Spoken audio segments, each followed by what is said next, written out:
안녕하세요. 장안전혜입니다. 여기는 용산구에 위치한 국립중앙박물관입니다. 우리나라를 대표하는 박물관으로 규모도 최대, 소장품 수도 최다입니다. 시대와 주제에 따라 전시되는 6개의 상설 전시관, 그때그때 다른 내용으로 관람객을 만나는 특별 전시관, 아이들이 놀면서 역사를 배울 수 있는 어린이 박물관, 이 밖에도 다양한 교육 프로그램 및 전시 해설 프로그램 등이 있습니다. 예전에 이곳에서 교육 강사로 일할 때는 매주 왔었는데 정말 오랜만에 왔어요. 그 사이 전에는 없었던 디지털 실감 영상관이 생겼어요. 제가 방문했을 때에는 꿈을 담은 서재, 책가도가 전시되고 있었습니다. 바로 옆에 방으로 이동하면 폭 60m에 달하는 파노라마 스크린에 신선들의 잔치가 상영되고 있었습니다. 마치 그림 속으로 걸어 들어가 함께 신선 노름하는 기분이 들었어요. 잠시 같이 감상해 보시죠.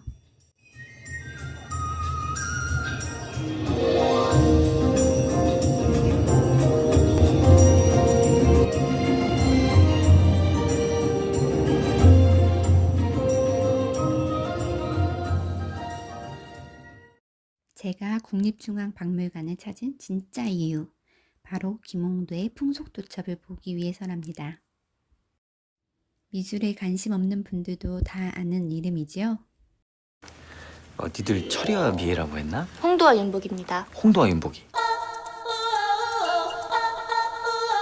변호와 직렬하고 홍도와 윤복입니다.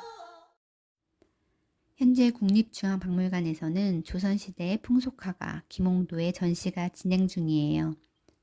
풍속화는 사람들이 생활하는 일상 모습을 그린 그림을 뜻해요. 김홍도는 풍속화를 잘 그린 것으로 유명합니다. 사실 김홍도는 풍속화만 잘 그린 것은 아니에요. 모든 종류의 그림을 다 잘 그렸죠. 동물도 사람도 풍경도. 소나무 아래 용맹한 호랑이를 매우 사실적으로 그린 송화맹호도입니다. 김홍도는 호랑이 털을 하나하나 심듯이 가느다란 붓으로 수천 번 그어서 표현했어요.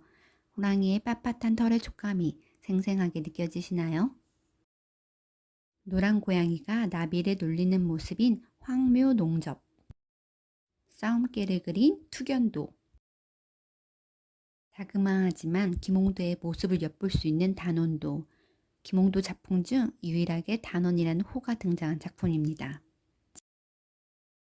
서직수라는 선비를 그린 서직수상, 중국 고사 중 주자가 배를 타고 무이산 건계를 내려오는 내용을 그린 무이기도도, 충북 단양군 남한강 남쪽 강변에 솟아있는 바위산을 그린 옥순봉, 김홍도의 지휘하에 여러 화가들과 함께 그린 일개,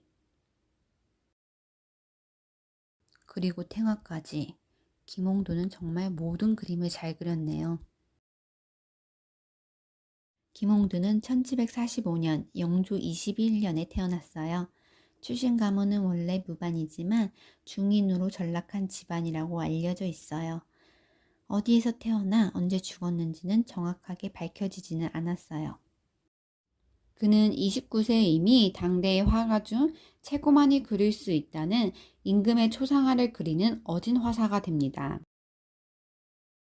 임금님의 얼굴을 그린 그림을 어진이라 하는데 조선시대 그림 그리는 일을 담당하던 관청인 도화서에 소속되어 임금의 얼굴을 그리는 화가를, 즉 어진을 그리는 화가를 어진화사라 합니다.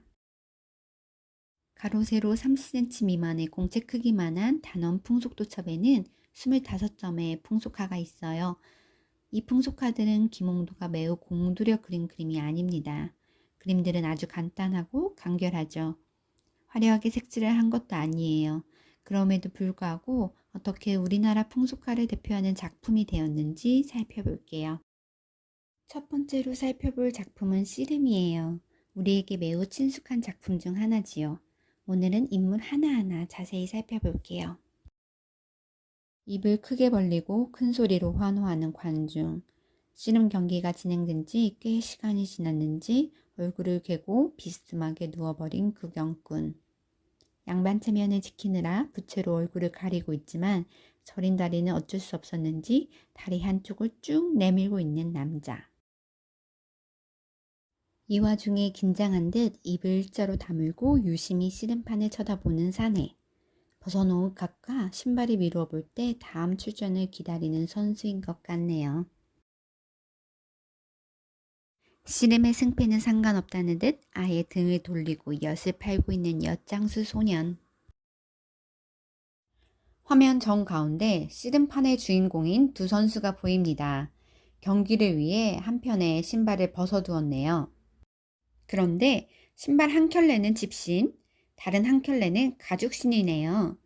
가죽신의 주인은 종아리에 행전을 차고 있는 이 양반이겠네요. 양반과 평민의 대결. 그렇다면 승패는 어떻게 되었을까요? 두 사람의 표정을 살펴볼까요? 앞쪽 선수는 입을 꽉 다물고 마지막 힘까지 쏟아붓는 것 같다면 뒤쪽 양반의 표정은 미간을 잔뜩 찌푸렸어요. 두 발을 땅에 굳건히 붙이고 있는 앞쪽 선수와 달리 뒤쪽 선수의 한 발은 이미 들리고 오른손은 아래로 쭉 미끄러져 상대방의 삿발을 놓치기 일보 직전의 모습이에요.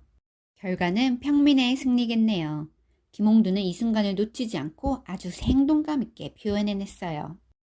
여기서 하나 더. 양반은 어느 방향으로 넘어갈까요? 힌트는 오른쪽 하단의 사람들을 보면 알 수 있어요. 이들은 자신들 쪽으로 선수가 넘어질까봐 화들짝 놀라며 몸을 뒤로 젖히고 있어요. 김홍도의 탁월한 묘사는 정말 전시 제목처럼 손뼉치며 감탄할 만하네요. 여인들이 모여있는 우물가에 품행이 바르지 못한 남정네가 등장했어요. 남정네는 거리낌 없이 가슴을 드러내고 물을 들이킵니다. 두레박을 건넨 여인은 수줍은 듯 고개를 돌려 다른 곳을 쳐다보네요. 지붕의 기와를 이어나가는 광경이에요. 대패질을 하는 목수, 한쪽 눈을 감고 먹줄을 늘어뜨리며 기둥의 쏠림을 점검하는 사람, 기와를 던지면